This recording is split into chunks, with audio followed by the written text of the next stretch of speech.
There are so many things that I wish I knew before I started becoming an Uber Eats delivery driver. Like, trust me, so many. But in today's video, I'll save you the grace period of having me to list everything and just go with 5 things. So the first thing I wish I knew before I became an Uber Eats delivery driver, and I've stated this in numerous videos, is I truly wish I knew that tip baiting was the real deal.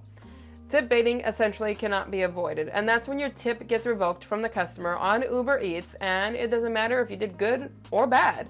And because of the fact that you are mainly tip oriented when you are a delivery driver, being tip baited does not feel good.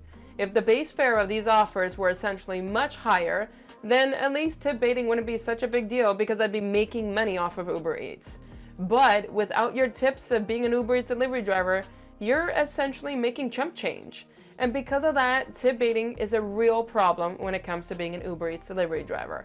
Now, it doesn't matter which manager that I've spoke with, it doesn't seem that Uber is ever going to change this. But before you get signed up with Uber Eats, you need to know that tip baiting is essentially a real thing.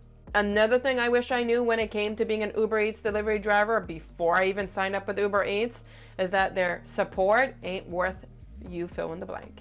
Now, support is supposed to be there to help you, but there are numerous occasions where I've contacted support where they can't support me. For example, I'm doing a shop and pay, a grocery order, and I need to exchange something. On Instacart, there are pre-made exchanges that if you declare one, it accepts it and it goes through. You think Uber Eats does the same? Nah. With Uber Eats, you have to contact the customer and they have to approve it. But let's say they're taking forever. Normally, you'd go to support and get that approved, but support can't do that. Or let's say you're doing an Uber Eats delivery order and you're trying to get the address updated because the customer contacted you to update the address. Are they going to update it? No, you got to put in the Google Maps yourself and hope you get a $3 top up for your compensation. And it's the same thing with tip baiting.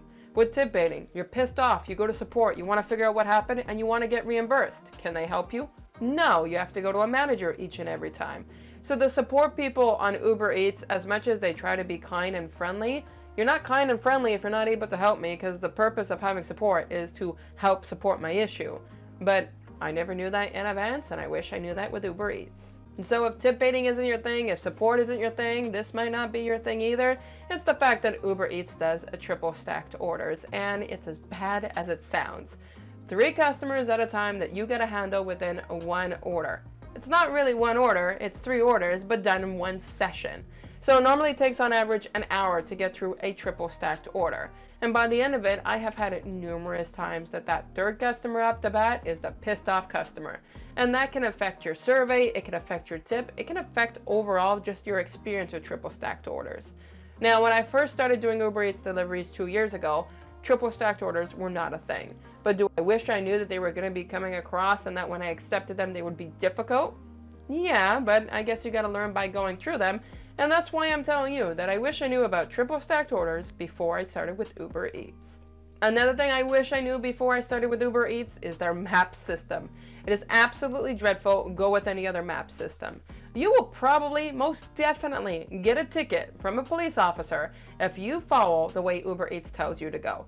They will tell you to go U-turn where there's no U-turns, to go right on red when you're not allowed, etc, etc. They will even make you go on dirt roads when they're not a road, they're a path, and they're not a road. You should not be taking your car through there, you're gonna wreck it. But does Uber Eats give a damn? No. And I wish I knew that their map system was the way that were before I started using it, because now, of course, I use Waze or Google Maps or anything else that I want, and I won't use their map system because it's horrible, and if it's something you didn't know, now you do know. And the last one that I wish I knew before I started Uber Eats is the fact that they are so significantly cheap. If you accept that triple stacked order, you know how much they're going to pay you for one customer? $1.75 per customer. It is horrible to be doing specific orders with Uber Eats. They are very cheap in my market. Of course, there's the competition of DoorDash, which could also be cheaper. But if you think you're going to be making a huge profit when it comes to being an Uber Eats delivery driver, I hate to be the newsflash, but that is simply not going to be happening. These are things that I wish I knew before I became an Uber Eats delivery driver. And if you are somebody that also works for Uber Eats and you got more to list below, comment below. I'd love to know what has been your experience with Uber Eats and what are things that you wish you knew before you became an Uber Eats delivery driver.